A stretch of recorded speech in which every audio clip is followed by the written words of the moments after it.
nous voulons t'élever, nous voulons te glorifier ce soir. Car nous reconnaissons que tu es Dieu.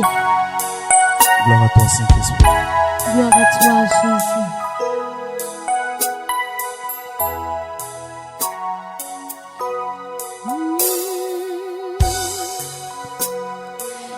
Je reconnais que tu peux tout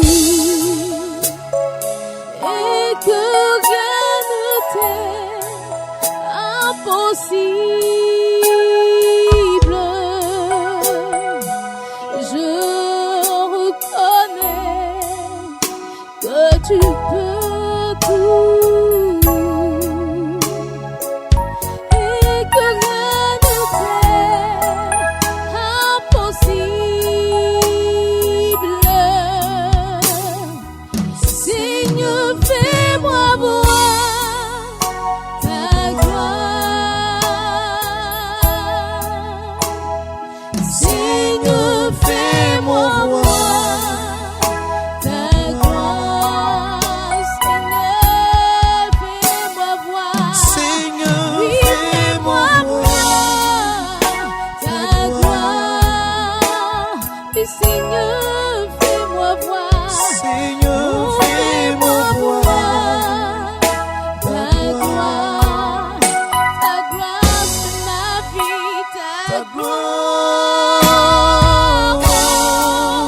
Seigneur, Jésus, fais-moi voir. Seigneur, fais-moi voir Ta gloire. Ta gloire.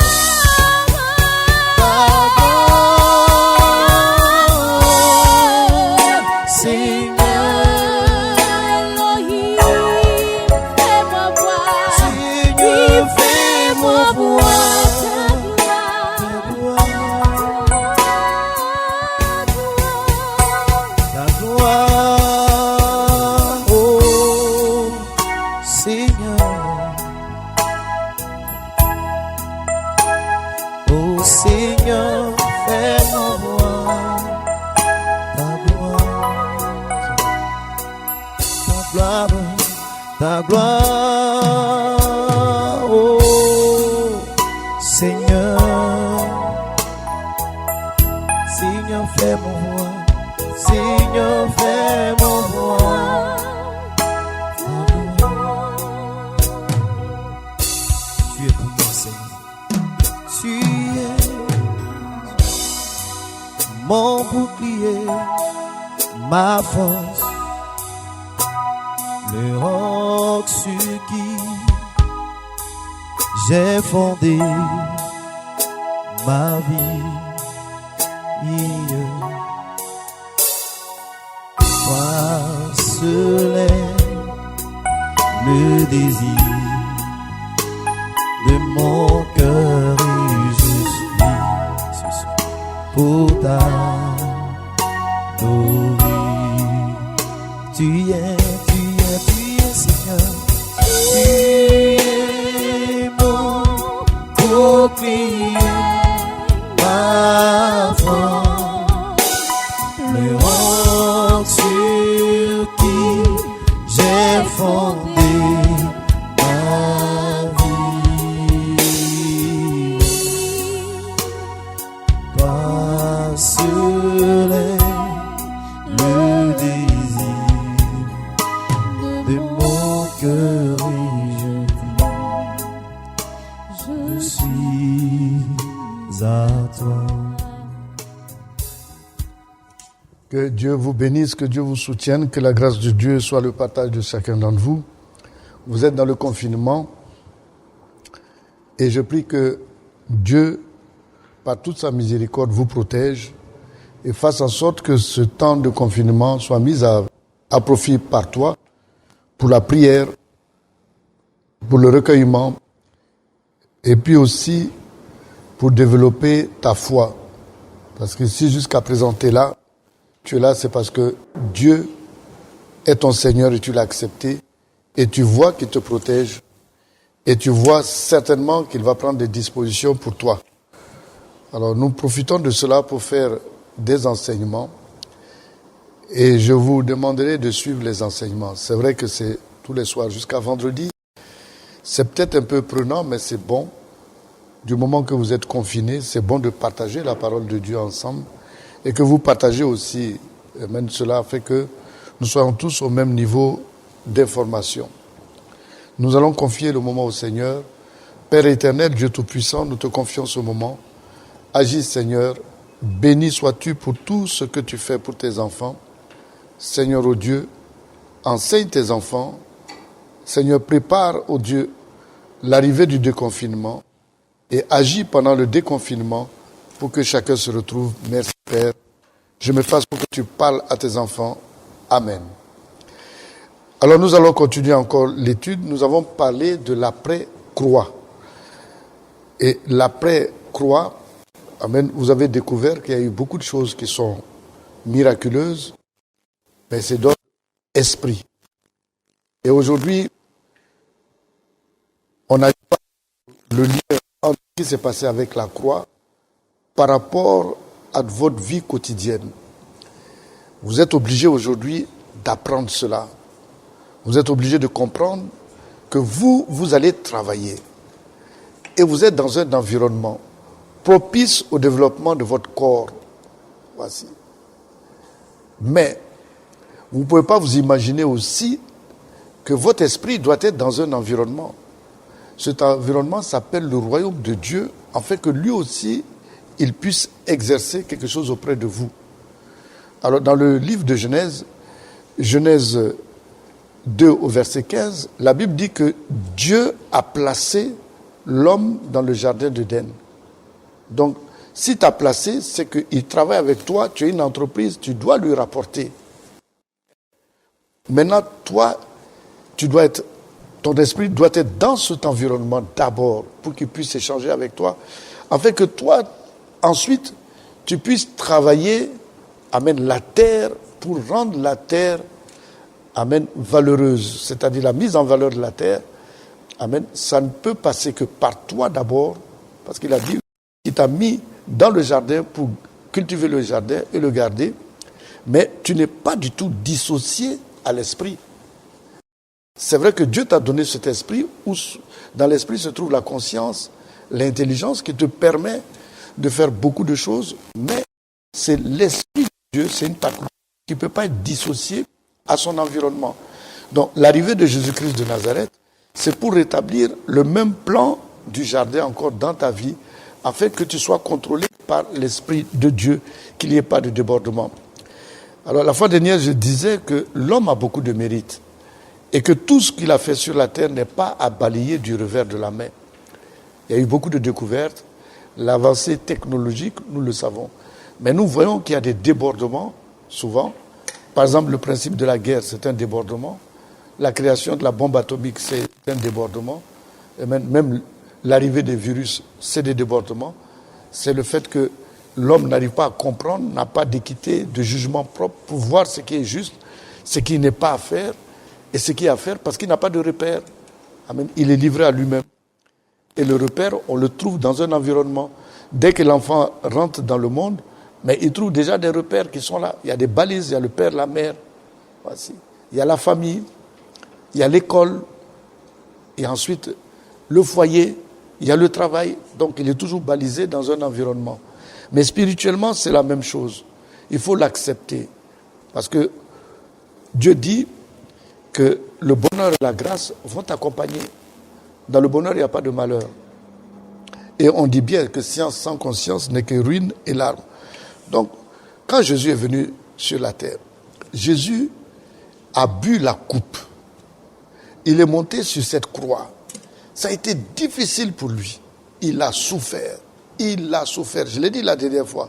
Mais est-ce que, étant Dieu, il va voir la coupe qu'il doit boire, qui est très amère, et il s'en va et il monte sur la croix. Il sait qu'il doit monter sur la croix. Il va souffrir. Et sa souffrance est inutile pour les hommes, parce que les hommes ne comprennent pas le sens.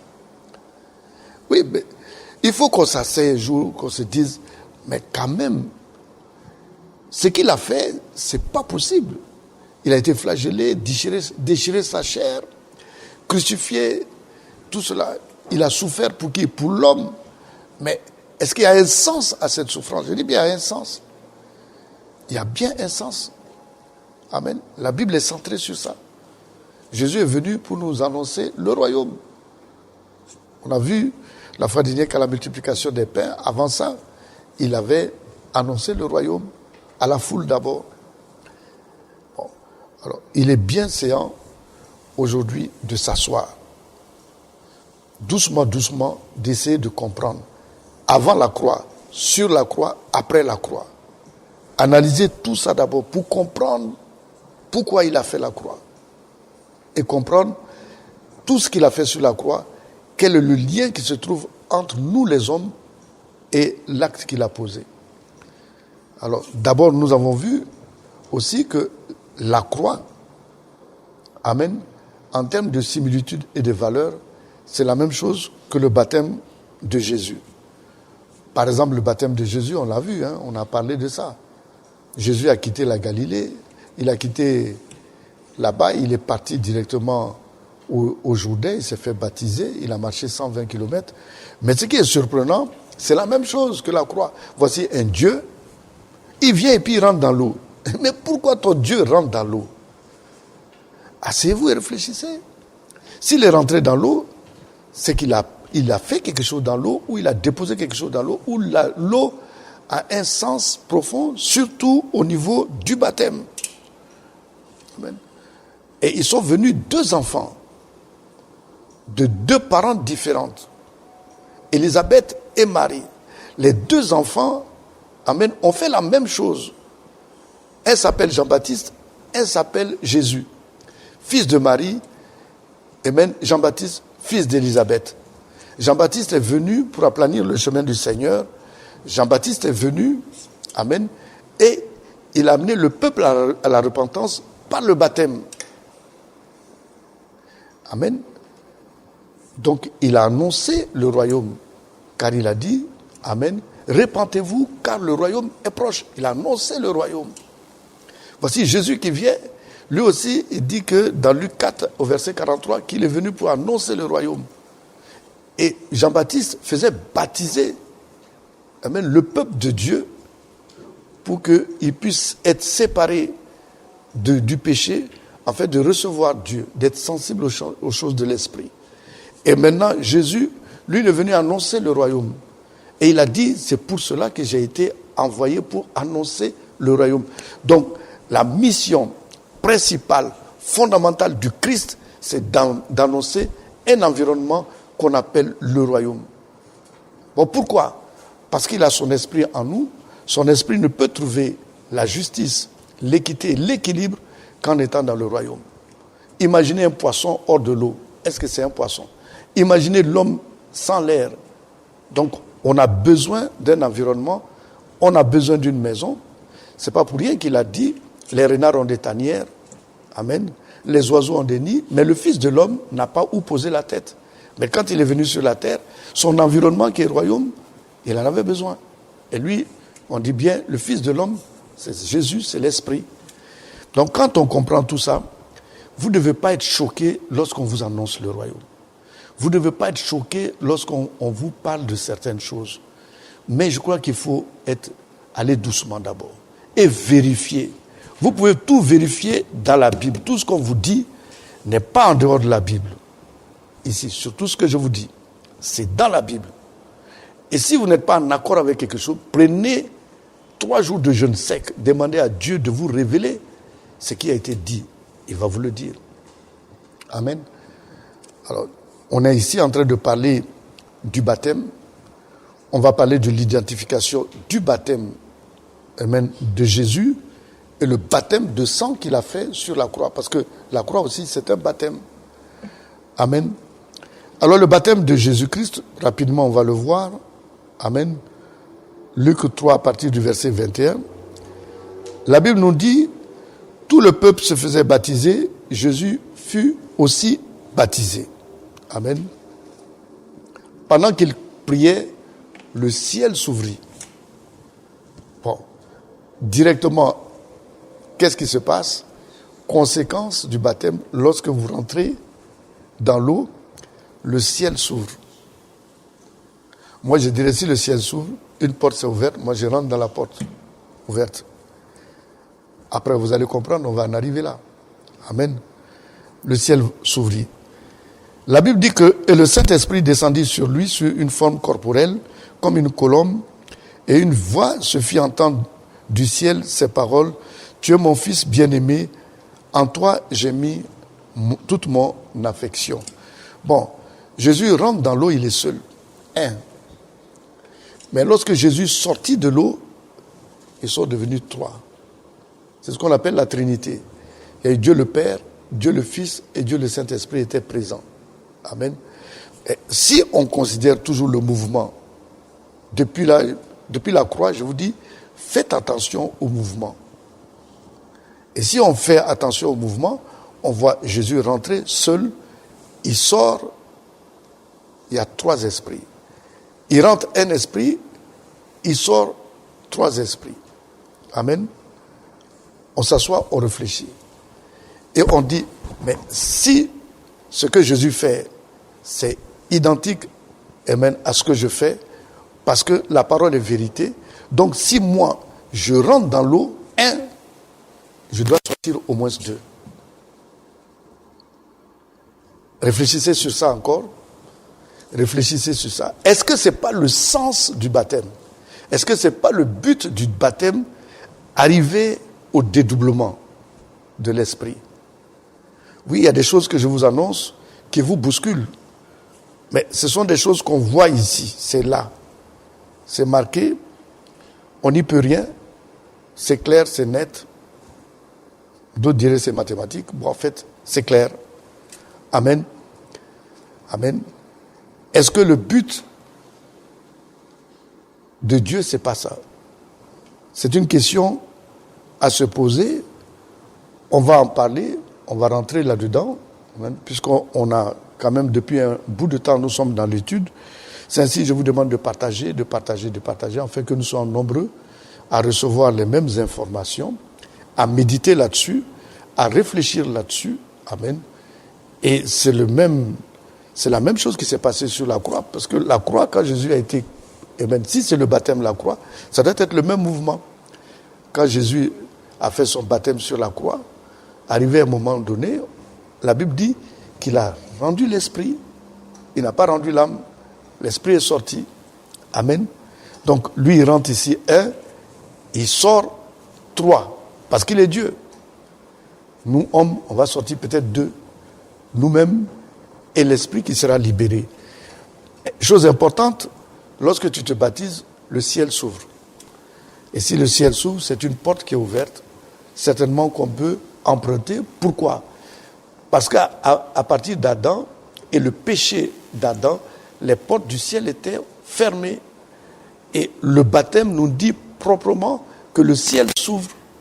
Si le ciel s'ouvre, déjà le Saint-Esprit est descendu du ciel, ce qui veut dire qu'il peut avoir l'arrivée du Saint-Esprit, de l'Esprit, et même des anges, et aussi ton esprit peut monter aussi directement dans le royaume.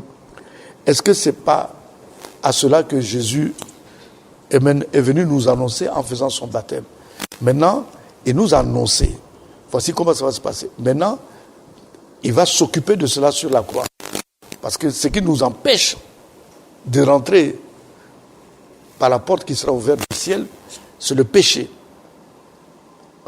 Surtout le péché du monde. Il faut trouver une solution au péché. Cette solution se trouvera sur le baptême de sang, c'est-à-dire sur la croix où il va crucifier la chair. C'est là-bas que se trouve le péché dans la chair, et c'est là-bas que le voile vraiment va être déchiré, faisant de chacun de nous des sacrificateurs du Dieu vivant. Alors, on va continuer, toujours dans l'étude du baptême. Nous allons prendre le Romains 6, le livre de Romains 6, qui parle d'identification entre le baptême qui a été fait dans l'eau et le baptême qui a été fait sur la croix. Amen. Romains 6, vous prenez le livre de Romains 6. Amen. À partir du verset 1. je vais introduire cela, certainement on va poursuivre demain, le Romains 6, et nous allons encore parler de baptême demain. Alors, que dirons-nous donc? Demeurions-nous dans le péché, afin que le péché abonde? Amen. Loin de là, nous qui sommes morts au péché, comment vivrons-nous encore dans le péché? Amen. Bon, c'est une question que Dieu dit, ce qui veut dire que franchement, il faut trouver une solution au péché. Le verset 3 nous dit, « Ignorez-vous que nous tous qui avons été baptisés en Jésus-Christ, amen, c'est en sa mort que nous avons été baptisés. » C'est-à-dire, de quelle mort est mort Jésus-Christ de Nazareth? Il est mort à la croix. Amen. Et la Bible nous dit que nous avons été baptisés en Jésus-Christ de Nazareth. C'est en sa mort que nous avons été baptisés. Ce qui veut dire que le jour où tu vas te baptiser dans l'eau, c'est la même chose que le baptême de Jésus-Christ sur la croix. Donc, il y a deux baptêmes. Lorsque la Bible nous parle de la doctrine des baptêmes, nous voyons ici qu'il s'agit de deux baptêmes. Le baptême dans l'eau, amen, et le baptême sur la croix. Donc, la croix, amen, Jésus est mort par crucifixion, ce qui veut dire que si toi tu rentres dans l'eau, c'est le baptême par crucifixion que tu fais là. C'est en sa mort que nous avons été baptisés. La Bible nous dit, nous avons donc été ensevelis avec lui par le baptême en sa mort, en fait que comme Christ est ressuscité des morts par la gloire du Père, de même aussi nous marchons en nouveauté de vie. Voici quelque chose que je dois bien soulever chez vous. Amen. Nouveauté de vie, ça ne veut pas dire que j'ai été baptisé, quand je vais sortir du baptême, je suis devenu un homme nouveau. Je ne pêche plus, je ne mens plus. Amen. Je ne vais pas être impudique, je ne vais pas boire l'alcool. C'est faux. La plupart des personnes même qui ont été baptisées, amen, si on peut compter dans la journée le nombre de mensonges qu'ils font, quelquefois c'est difficile, ça dépasse 10 par jour, 10 mensonges.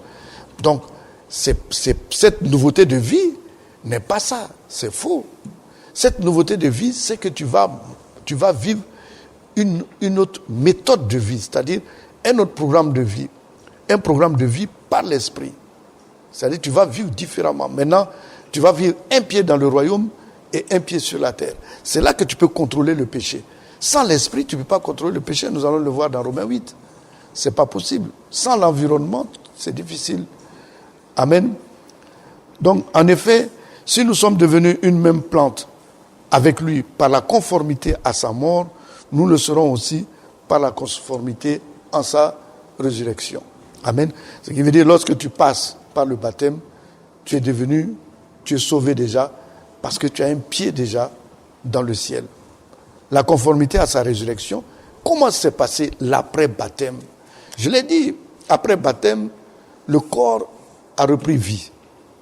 Et après, Jésus étant esprit, amen, a dit à Marie, ne me touche pas, car je ne suis pas encore monté au Père.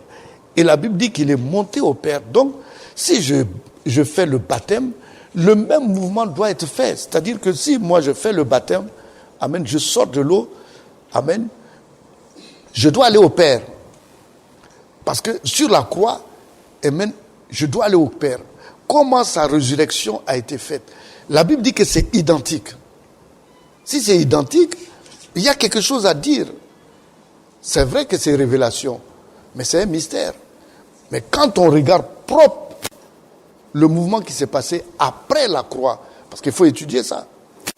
Quand Jésus est monté, et il a été ressuscité, il a rencontré Marie, qu'il a envoyé voir les autres disciples. La Bible dit, le premier jour, le matin, amen, on a trouvé qu'il a été ressuscité. Mais la Bible dit, le même soir, le même jour, il est monté après chez le Père, il est revenu, et le même soir, il a apparu aux disciples. Amen. Et quand il a apparu aux disciples, il y a quelque chose qui s'est passé. Il a commencé à travailler, il a commencé à faire des choses. Bon, alors je voudrais aujourd'hui qu'il y a certaines choses où on doit chercher à comprendre et à percer. Quelles sont les conséquences du baptême? Mais quelles sont les conséquences fondamentales du baptême? Tel que c'est stipulé là. La Bible parle de conformité. Si la Bible dit conformité à sa résurrection, nous devons étudier l'après-baptême, savoir que quand Christ a été crucifié, il était esprit et il est parti au ciel. Donc c'est ce qu'on appelle conformité. Et le baptême te donne la conformité. Donc si le baptême te donne la conformité à sa résurrection, quand je rentre dans le baptême, je m'en vais au ciel. La porte est ouverte. Et comme je ne peux pas aller vivant au ciel, il y a quelque chose qui va se passer. C'est une partie de mon esprit qui va partir au ciel. Ce qui veut dire que l'esprit est double. Et quand on parle du dédoublement de l'esprit, il y a d'autres qui sont choqués, ils se disent non, il y a ceci ou cela. Mais vous-même, prenez le bic et asseyez-vous, regardez le français qui est là-dedans, étudiez l'après-croix, amen, et puis étudiez les paroles qui sont là. Quand on parle de conformité, tu vas dire quoi? Il n'y a pas de choses que je regarde, j'étudie comment ça s'est passé quand Jésus est mort, il a été ressuscité. Comment ça s'est passé? C'est l'après-croix, c'est sa résurrection.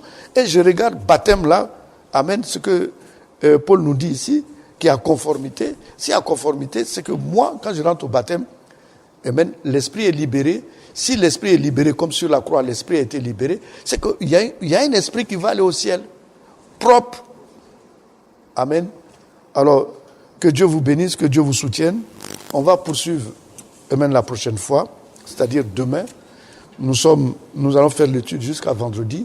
Franchement, je vous encourage à suivre ça. Parce qu'après, certainement le 15, nous allons changer de programme. On va prendre un programme allégé parce que vous serez certainement, après le confinement, dans le travail. Et quand vous allez rentrer, certainement, vous êtes un peu fatigué. Donc, on va prendre un autre programme.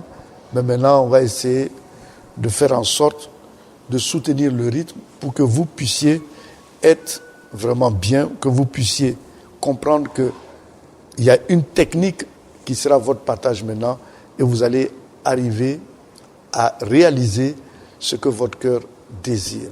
Amen. Il y a d'autres qui sont là, ils vont dire, mais attendez, il dit quoi, le pasteur? Mais écoutez, je vais vous dire par exemple, la Bible dit que tout ce que tu réalises dans le ciel, qui est le futur, viendra dans le présent. Simple. Mais la Bible te dit, au ciel, il n'y a pas d'argent.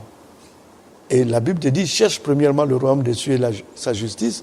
Matthieu 6, 33, et tout le reste vous sera donné par-dessus. Mais là-bas, il n'y a pas l'argent. S'il n'y a pas l'argent à la justice, chacun peut penser, réaliser quelque chose. Tu peux créer ton potentiel futur et le vivre au futur que tu veux vivre. C'est possible. Ces choses, on le dit. La science aussi a découvert beaucoup de choses semblables. On aura l'occasion de parler de tout ça. Amen. Par exemple, quand on dit dédoublement de l'esprit est là, toi tu es là, les gens se disent, mais il dit quoi? Mais est-ce que la science n'a pas découvert ça? Est-ce que la vidéoconférence n'existe pas? La vidéoconférence existe. Tu peux être là, parler en même temps à quelqu'un et même voir son image qui est au Canada, à Paris, à Bangkok. Vous pouvez faire une conférence alors que toi tu es là et puis vous voyez tous ensemble. Eh bien, voici encore une situation. Et si tu considères que tout ça c'est esprit, donc les esprits peuvent échanger. Déjà, on l'a vu, techniquement, ça a été résolu. Souvent, franchement, Christ dit que après son départ, nous ferons de grandes choses. Et l'homme a fait de grandes choses. À cause de ça, il n'est pas question de balayer tout ce que l'homme a fait en technologie, mais il faut féliciter l'homme. Et Dieu même, amen, a fait en sorte que nous fassions de grandes choses. On ne peut pas tout balayer, mais il faut reconnaître que ce qui a balayé certainement, ce sont tous les dérapages et même les débordements. Alors, calez-vous bien dans le fauteuil. Moi, je pense qu'il faut méditer. Moi, je pense qu'il faut faire des recherches maintenant. Il faut faire des recherches spirituelles.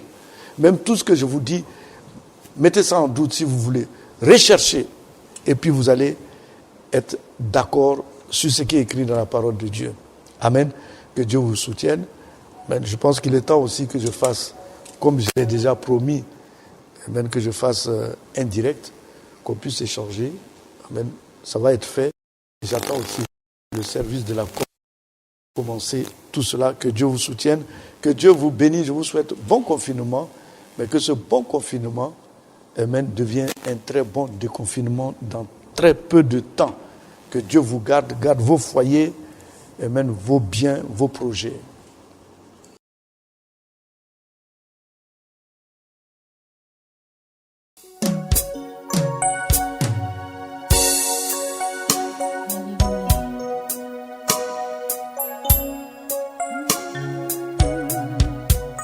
Je veux m'enraciner en toi, Jésus. Quand viendront le vent et la tempête, donne-moi de résister. Je veux m'enraciner en toi, mon Jésus. Quand viendront le vent et la tempête, donne-moi de résister.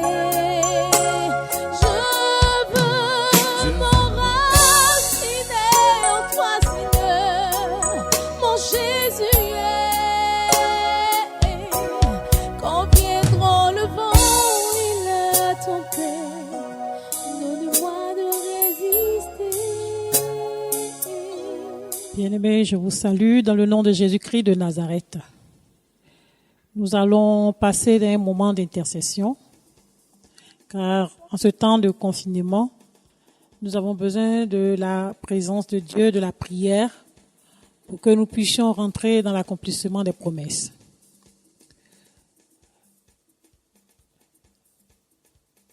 Nous allons confier ce moment au Seigneur. Père, nous bénissons ton nom, nous te rendons toute la gloire. Nous voulons te recommander ce temps d'intercession, que tout ce que nous allons dire monte à toi comme un parfum de bonne odeur afin d'être exaucé. Bénis ce moment. Merci Seigneur. Au nom de Jésus, nous avons prié. Amen. Nous allons commencer d'abord à prier par rapport à ce fléau qui mine le monde entier. Nous allons demander au Seigneur maintenant de retirer cette pandémie de coronavirus à COVID-19 et que Dieu fasse grâce à ses enfants. On prie le Seigneur. Éternel roi de gloire, nous bénissons ton nom, nous te remercions pour tout. Encore une fois, nous voulons te recommander toutes choses, Seigneur. Nous voulons, Seigneur, te confier, car c'est Seigneur, toi qui as la solution à tout. C'est toi qui es la solution, le médecin par excellence. Les médecins soignent, mais Jésus, tu guéris. Nous voulons prier que, Seigneur, que tu prennes le contrôle de cette pandémie afin qu'elle s'arrête et que nous puissions sortir, Seigneur, de ce fléau. Père, toi qui as fait passer par-dessus, Père, tout fléau en Égypte, nous te prions que tu fasses passer ce fléau et que nous puissions sortir de cela indemne. Protège tes enfants, éloigne tes enfants de cette maladie et que chacun se retrouve en bonne santé. Merci Seigneur pour la guérison. Merci Seigneur pour la délivrance. Merci Seigneur pour ce que Père, tu trouves un remède. Tu trouves, oh Seigneur efficace, un remède efficace et un vaccin afin d'éradiquer cette pandémie. Gloire à toi qui es Dieu. Merci Seigneur de donner la science, Père, la connaissance, de révéler Seigneur, Père, le remède à tous ces scientifiques afin de pouvoir nous donner encore la victoire. Béni sois-tu. Au nom de Jésus, nous avons prié. Amen. Nous allons encore prier le Seigneur. Nous allons prier pour le déconfinement et que vraiment le déconfinement commence dans tous les pays. Alléluia. Pour tous ceux qui sont confinés, nous voulons vraiment dire que Dieu vous soutienne et qu'il vous fortifie dans ce confinement. Et la Bible nous dit dans Ésaïe 61, verset 1, que l'Esprit du Seigneur est sur moi, car il m'a oint pour porter une bonne nouvelle aux malheureux. Il l'a envoyé pour guérir ceux qui ont le cœur brisé, pour proclamer aux captifs la liberté et aux prisonniers la délivrance. Bien-aimés, sûrement ce temps de confinement, c'est comme un temps de captivité ou encore d'emprisonnement. Mais je dis à quelqu'un que Jésus est la solution. Ne stresse pas, mais recommande-toi au Seigneur que la plaie, tout ce que l'ennemi a mis encore à travers ce confinement, s'étaise et que Dieu pense vraiment ses plaies, que Dieu nous soutienne et nous fortifie. Nous allons prier ensemble. Éternel, nous te prions. Toi qui es venu pour libérer les captifs, Père, nous voulons te recommander à toutes personnes, Seigneur, ce temps de confinement, que toi-même tu libères tes enfants, Seigneur, de ces confinements et que tu permettes que tous, Seigneur, nous puissions parvenir au déconfinement. Permets que tout soit libéré, Seigneur, et que nous puissions reprendre les activités, que nous puissions reprendre la vie, Père, car tu nous as appelés à la liberté. Père, nous te prions de prendre le contrôle, Seigneur, afin que le déconfinement soit fait progressivement et parfaitement et qu'aucun fléau encore ne puisse subsister à travers ce confinement. Béni sois-tu au nom de Jésus. Nous avons prié, nous disons Amen. Nous allons continuer dans la prière. Nous allons prier pour toutes ces personnes qui ont perdu leur emploi dans ce moment, dans cette pandémie. Nous allons prier le Seigneur, car la Bible dit que celui qui ne travaille pas ne mange pas. Pour dire que le travail, c'est l'essence même de la vie. Et nous allons prier afin que ces personnes reprennent le travail, qu'ils retrouvent leur emploi, que Dieu permette que ces personnes ne puissent pas perdre leur emploi pour pouvoir subvenir aux besoins de leur famille, aux besoins de leur maison et aussi contribuer à l'avancement de la société. Nous allons prier ensemble. Éternel, ô Dieu de gloire, nous prions. Nous t'écrions encore à toi, Seigneur. Toi qui as mis, Seigneur, le travail, afin que nous puissions travailler et manger. Comme tu l'as dit, celui qui ne travaille pas ne mange pas. Nous te supplions, Seigneur, que tu ouvres la porte de l'emploi, que tu ne permettes pas que tes enfants perdent leur emploi, mais que, Seigneur, tu crées encore de nouvelles portes ouvertes d'emploi, de travail, Seigneur, afin que, Seigneur, au sortir de ce confinement, que tous puissent travailler, que tous puissent être en activité pour subvenir aux besoins de leur famille, pour pouvoir contribuer à l'avancement de la société. Oh Dieu, nous te prions, nous te supplions, ouvre encore des portes, Seigneur, toi qui donnes à tes enfants de travailler, de manger du fruit de leur travail. Bénis l'ouvrage des mains de tes enfants, afin qu'au sortir de ce moment, Seigneur, tous aient de quoi faire, afin que nous puissions pas, la disette et la pauvreté s'éloignent de tes enfants. Père, nous te remercions, parce que Père, tu restitues, tu repositionnes tes enfants dans leurs emplois. Gloire te revienne. Au nom de Jésus, nous avons prié. Amen.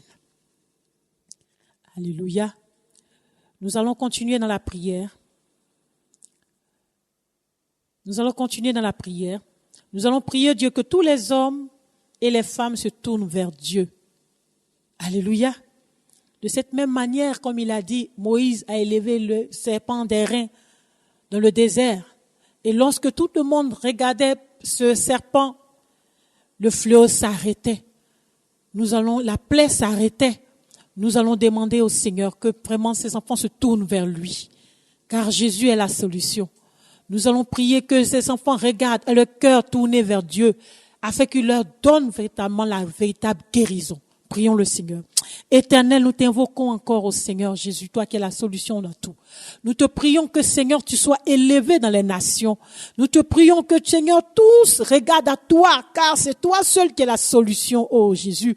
Nous te prions que les cœurs soient tournés vers toi, que tous se mettent en genoux vers la face de Dieu et prient, Père, afin de pouvoir trouver la guérison, la solution. Merci, Seigneur, pour ce que tes enfants reviennent à toi, au nom de Jésus.